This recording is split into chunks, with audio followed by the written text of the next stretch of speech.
जो हमारा सबसे बड़ा एक तीर्थ स्थान है। तो एक जयकारा काली माता के नाम। बोलो काली माता कलकत्ते वाली की। बस ये काली माता कलकत्ते वाली की ही जय थी कि पूरी की पूरी टीएमसी जो थी वहां धराशायी होगी और पूरे देश के अंदर सनातन की जीत हुई है, धर्म की जीत हुई है।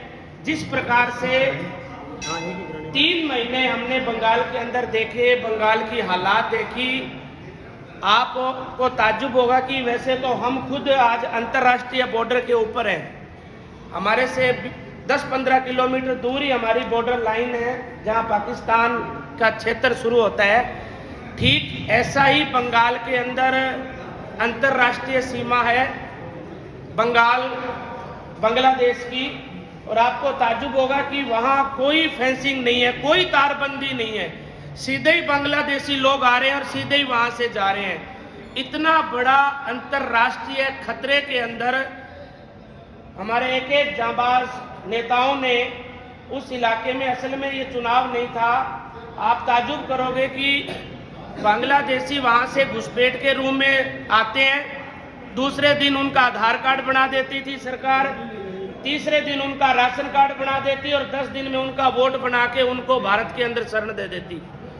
पूरे के पूरे बांग्लादेशी लोग उधर से भूखमरी के शिकार होकर और बांग्लादेश को चारों तरफ से घेर रखा था।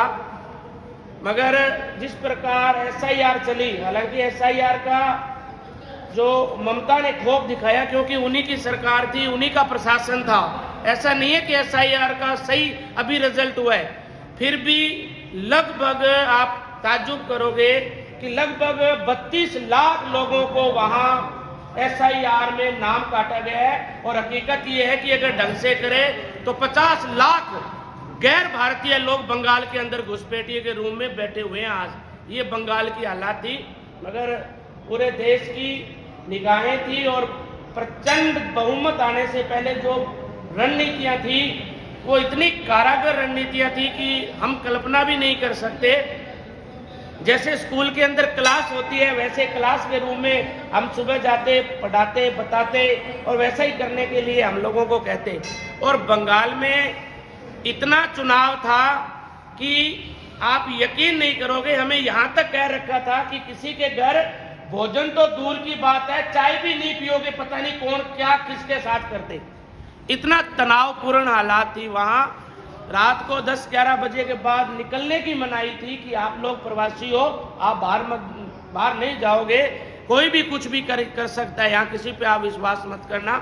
मगर आवश्यकता थी, जरूरत थी और बंगाल के लोगों ने इस बात को समझा। विशेष करके हम लोग राजस्थान के जितने भी प्रवासी थे वो कलकत्ता जोन के अंदर थे और कलकत्ता जो जोन है उसके अंदर 7-9 सीटें थी और वही सीटें इंपॉर्टेंट थी जहाँ भारतीय जनता पार्टी का आज तक खाता नहीं खुला था। उन्हीं सीटों के ऊपर हमारे पूरा का पूरा फोकस है। सुनील बंसल जी जो पूरे प्रभारी थे, बंगाल के राष्ट्रीय हमारे महामंत्री हैं, उनके साथ साथ भूपेंद्र यादव जी जो हमारे सांसद और केंद्रीय मंत्री हैं, चुनाव के प्रभारी रहे हैं, पूरा फोकस कलकत्ता के ऊपर था। और हकीकत ये थी कि चुनाव से 4 दिन पहले तक ये हालात थी, लेकिन मेरे से जिन्होंने भी कांटेक्ट किया, हमने क्लियर कहा था कि गुस्सा है, बस लोगों को निकलने की जरूरत है। और अपने जितने भी मारवाड़ी लोग मिले हैं, आप ताज्जुब करोगे, वो कह रहे हैं हमने पिछले 40 साल से वोट ही नहीं डाले, हमारा वोट और ही कोई डाल के आ जाता है। इतना डर है, इतना खौफ है वहां। ऐसा ही मारवाड़ियों के साथ नहीं है, ऐसा गुजरातियों के साथ भी ऐसा ही है।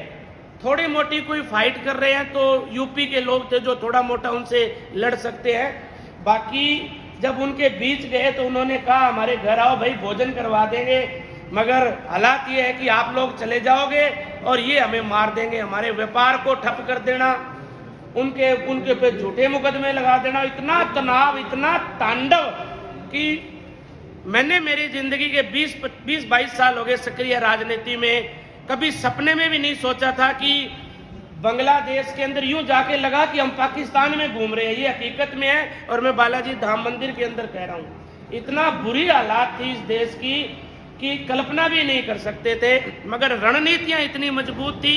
और आपने देखा होगा पिछली बार जो चुनाव था वो अग्रेसिव चुनाव था, इस बार का चुनाव था वो शांत का चुनाव था। कहीं कोई हमारी तरफ से पार्टी की तरफ से ये था कि कुछ मत कहो किसी को, कोई कहे तो आंख बंद करके अपना टाइम निकालो, यहाँ किसी से टकराना नहीं है, शांति से चलते रहो। एक ही मैसेज रखो कि हर मतदाता वोट डालने चला जाए, बस। अगर वोट डालने चले गए तो कोई नहीं रोकेगा। और 12-13 दिन पहले गौड़ साहब को मैंने कहा था कि गौड़ साहब चाहे कोई परिणाम आ जाए, मैं 3 महीने से भवानीपुर में, हम राजस्थान के 14 लोग रह रहे हैं, हमारी ड्यूटी 13 किलोमीटर दूर सोनारपुर उत्तर में है। भवानीपुरा में ये हालात थी कि भवानीपुरा के लोग कह रहे थे हमें बस एक बार आप पोलिंग स्टेशन तक ले जाओ, फिर ये ममता नहीं रहेगी। और मैंने कहा था ममता हारेगी और ममता हार गई, क्योंकि लोगों में गुस्सा था, लोगों में बहुत गुस्सा था। और गुस्सा भी इतना था ना कि वहां आज भी मैं दावे से कह रहा हूं कि दादा जय श्री राम बोलने नहीं देते, वहां जो बोले उसी को पकड़ के वो लोग पूरी तरह उनकी हालात कर देते। और आपने देखा होगा एक रेपिस्ट जिसकी एक बेटी थी देवानाथ की, एक ही बेटी थी उसकी, उसी को डॉक्टर थी, पीजी कर रही थी, वहां के लोगों ने विशेष करके बांग्लादेशी जो लोगों ने उसका रेप किया, मर्डर किया। और आप देखो उसको टिकट दी और वो इतनी लहर चली उसके पक्ष के अंदर कि लोगों की आंखों में आंसू थे। लोगों ने जो 15 साल तकलीफ देखी, दर्द देखा ना, ये उस दर्द का परिणाम है, उस तकलीफ का परिणाम है जिसकी वजह से जीत की तरफ हमें रिजल्ट मिला है। तो आप लोगों की तरफ से हमें, क्योंकि आपने प्रतिनिधित्व दिया, तब राजस्थान के हम 13 लोग गए थे 3 महीने पहले, और 13 की 13 जहाँ गए थे सारी सीटें हमने कलकत्ता की जीती है, कोई भी नहीं हरा। सुखद पल था, सुखद अनुभव है। और ऐसी जगह से चुनाव लड़के पार्टी जीती है जहाँ हम, वैसे तो तमिलनाडु में भी चुनाव हुआ है, असम में भी चुनाव हुआ है, 5 राज्यों में चुनाव है, मगर आप यकीन करोगे कि सबसे महत्वपूर्ण जो चुनाव था ना वो बंगाल का ही चुनाव था, और कोई चुनाव ज्यादा महत्वपूर्ण नहीं था। अब आप एक लक्ष्य के साथ हमारी पार्टी गई, और एक बात बंगाल में जो हम हमेशा कह के आए, हमें जो कहा गया कि चुनाव जीतेंगे, जीतने के बाद सबसे पहले देश की अंतर्राष्ट्रीय सीमा के ऊपर मजबूती से तारबंदी करेंगे और सारे घुसपैठियों को बाहर निकालेंगे।